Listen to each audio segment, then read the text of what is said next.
I accessed the dark web and now someone is stalking me. I need help. Hey everyone, I never thought I'd be posting something like this, but I'm at my wit's end and I don't know where else to turn. This whole thing started a few months ago and it's been the most horrifying experience of my life. I'm sharing my story here in hopes that someone might have some advice or at least be warned about the dangers lurking online. A little background about me. I'm a 27-year-old woman living in a small town in the Midwest. I've always been pretty careful about my online presence, or so I thought. I never shared personal details, used strong passwords, and only joined reputable websites. But none of that mattered in the end.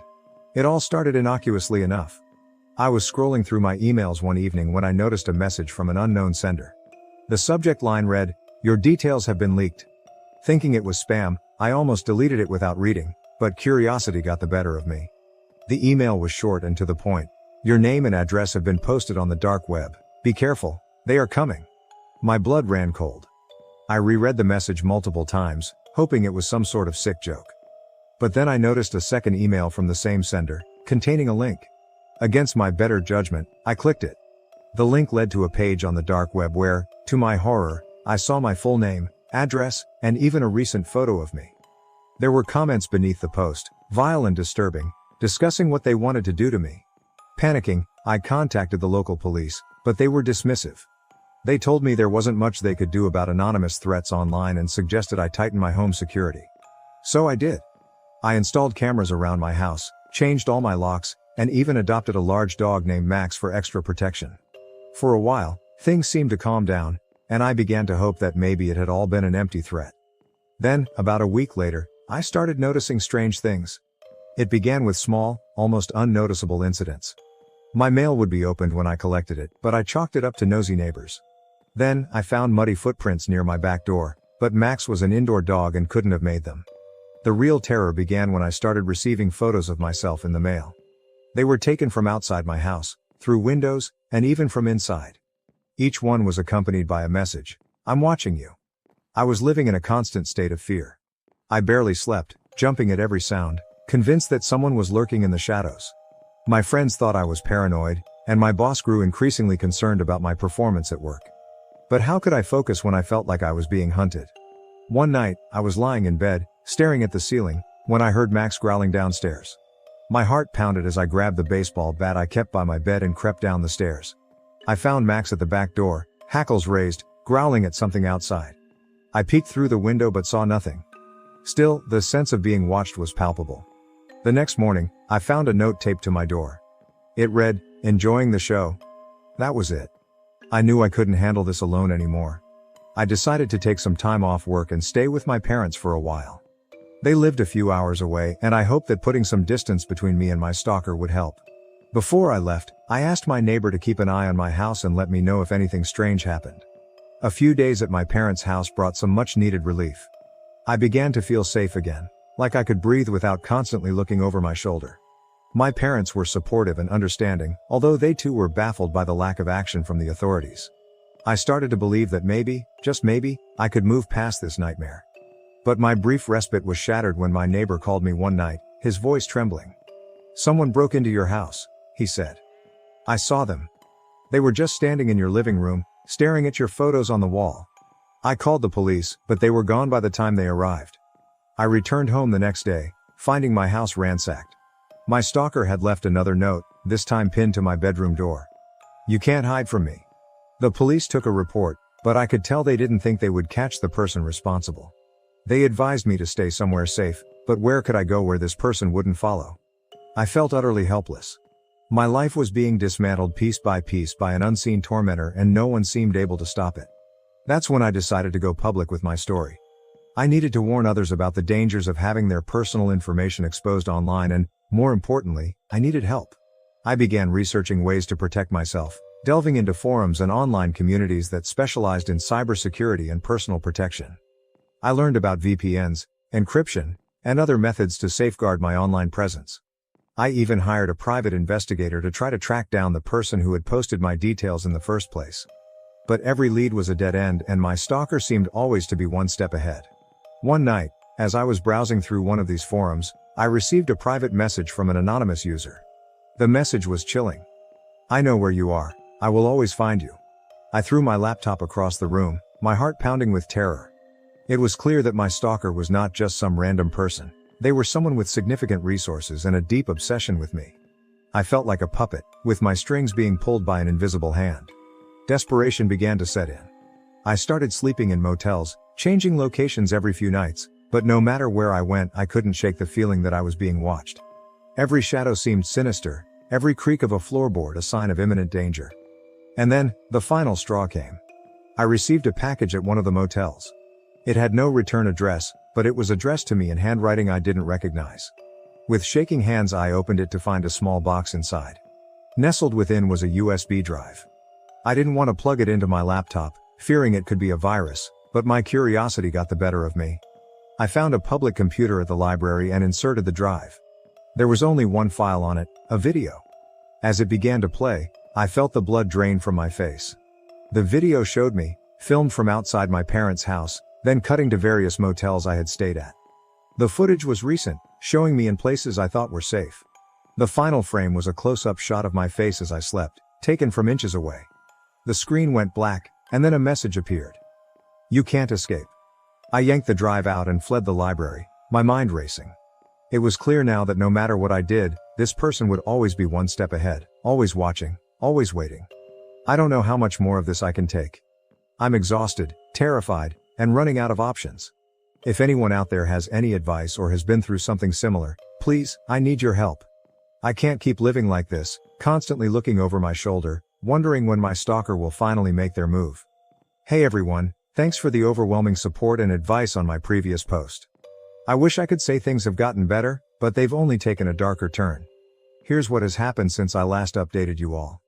After receiving the horrifying video, I decided to involve a friend of mine, Jake, who works in IT security.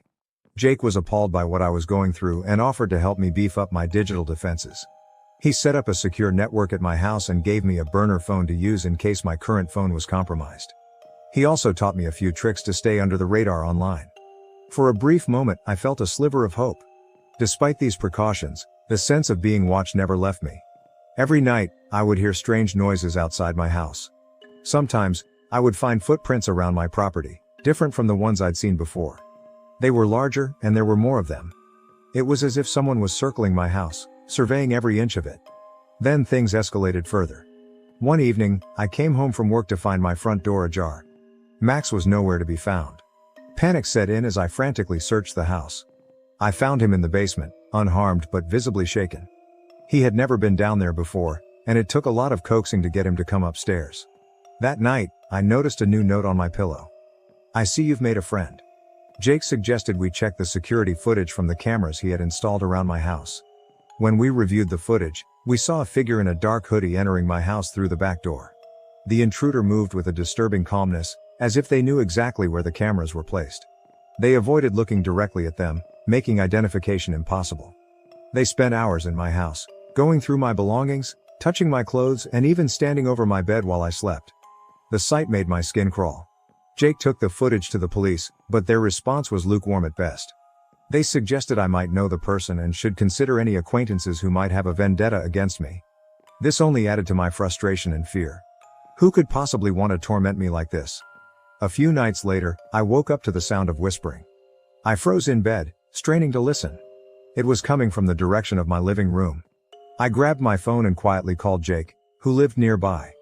He told me to stay put and that he was on his way. The whispering continued, a low menacing murmur that seemed to echo through the walls.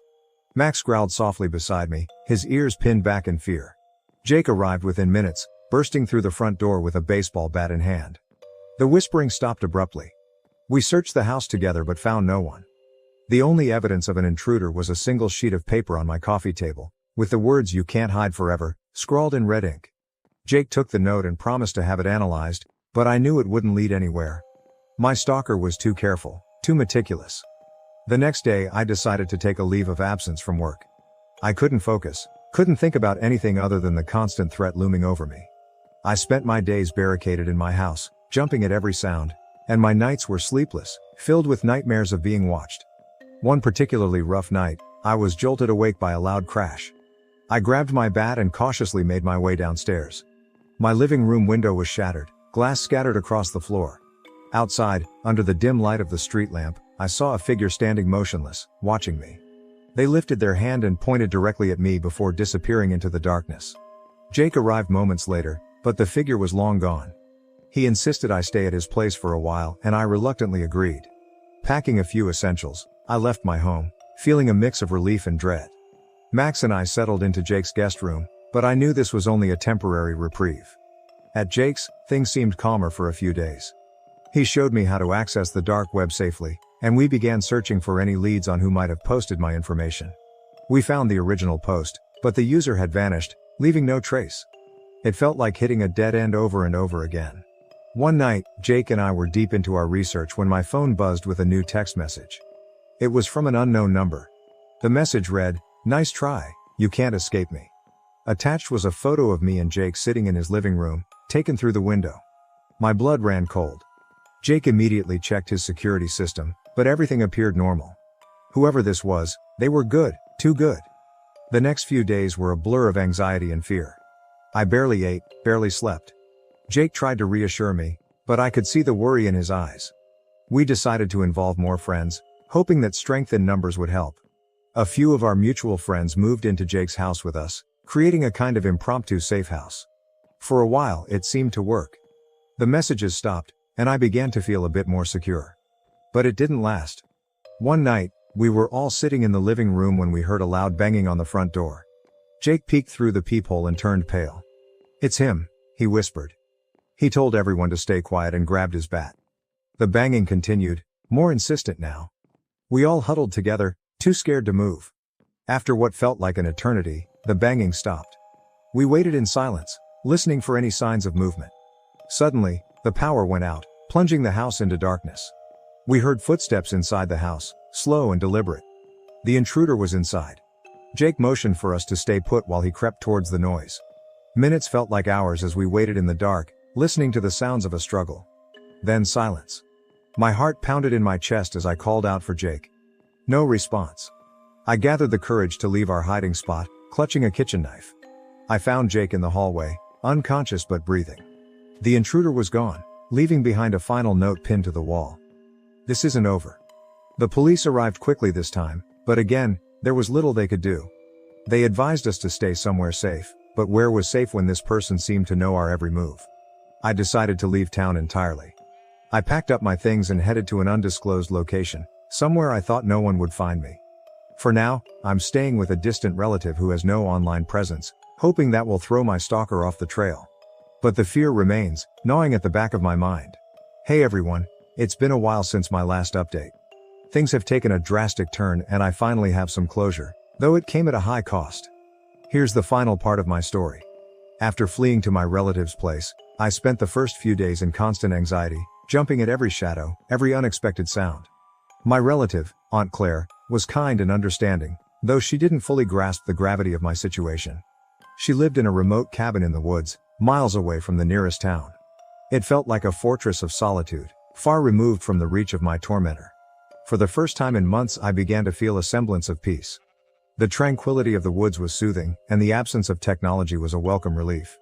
Aunt Claire didn't have internet, and cell service was spotty at best. It felt like a place where my stalker's reach couldn't extend. But the calm was short-lived. One evening, as the sun dipped below the horizon, I received a text message. My heart sank as I read the words. "Nice hideout, I'm closer than you think." Attached was a photo of Aunt Claire's cabin, taken from the tree line. Panic set in. How had they found me here? I had been so careful, taken every precaution. I showed the message to Aunt Claire, who immediately insisted we contact the local authorities. The small-town sheriff listened to our story with a mix of skepticism and concern. He promised to patrol the area but admitted that his resources were limited. It wasn't much, but it was something. That night, I barely slept. I kept a knife under my pillow and checked the locks on the doors and windows repeatedly. The oppressive silence of the woods became a cacophony of imagined threats. Every creak of the old cabin seemed amplified, every rustle of leaves a sign of impending doom. In the early hours of the morning, I was jolted awake by the sound of glass breaking. I rushed to the living room to find a window shattered, the cold night air pouring in. Outside, in the darkness, I could see a figure standing just beyond the reach of the porch light. They wore the same dark hoodie, their face obscured. Aunt Claire, armed with a shotgun, joined me. She aimed it at the intruder and shouted for them to leave. But the figure didn't budge. Instead, they raised a hand and pointed directly at me. It was a gesture filled with malice, a silent promise of what was to come. The sheriff arrived minutes later, but the intruder had vanished into the woods.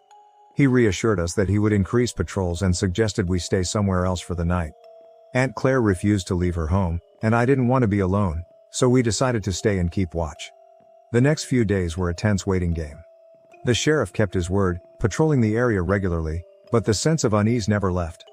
I knew my stalker was out there, watching, waiting for the right moment to strike. One night, as Aunt Claire and I sat in the living room, the power went out.